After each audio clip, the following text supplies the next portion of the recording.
તો દ્વારકાની 3 નગરપાલિકામાં ચૂંટણીમાં રસાકસી ભર્યો જંગ જોવા મળી રહ્યો છે। ત્યારે સલાયા, ભાણવડ નગરપાલિકા અને 2 તાલુકા પંચાયતની બેઠકો પર મતદાન થઈ રહ્યું છે।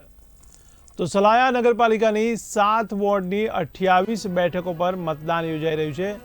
તો ભાણવડ નગરપાલિકાની 6 વોર્ડની 24 બેઠક પર મતદાન પ્રક્રિયા ચાલુ થઈ છે। ત્યારે દ્વારકા નગરપાલિકામાં 28માંથી 9 બેઠકોમાં ભાજપને બિનહરીફ મળી ગઈ છે। ત્યારે ભાણવડમાં ભાજપને 8 બેઠકો બિનહરીફ મળી છે।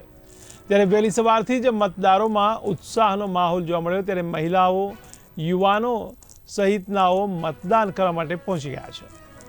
તો મહત્વના સમાચાર કહી શકાય। ત્યારે હાલ સ્થાનિક સ્વરાજ્યની ચૂંટણી ચાલી રહી છે, ત્યારે દ્વારકાની 3 નગરપાલિકામાં પણ રસાકસી ભર્યો જંગ જોવા મળી રહ્યો છે। ત્યારે સલાયા, ભાણવડ નગરપાલિકા અને 2 તાલુકા પંચાયત બેઠકો પર મતદાન યોજાઈ રહ્યું છે। ત્યારે સલાયા નગરપાલિકાની 7 વોર્ડની 28 બેઠકો પર મતદાન થઈ રહ્યું છે। તો ભાણવડ નગરપાલિકા 6 વોર્ડની 24 બેઠક પર મતદાન પ્રક્રિયા ચાલુ છે। તો દ્વારકા નગરપાલિકામાં 28માંથી 9 બેઠકો ભાજપને બિનહરીફ મળી છે। તો ભાણવડમાં પણ ભાજપને 8 બેઠકો બિનહરીફ મળી ગઈ છે। ત્યારે વહેલી સવારથી જ મતદારોમાં પણ ઉત્સાહનો માહોલ જોવા મળ્યો છે। ત્યારે મહિલાઓ, યુવાનો સહિતનાઓ મતદાન કરવા માટે પહોંચી ગયા છે।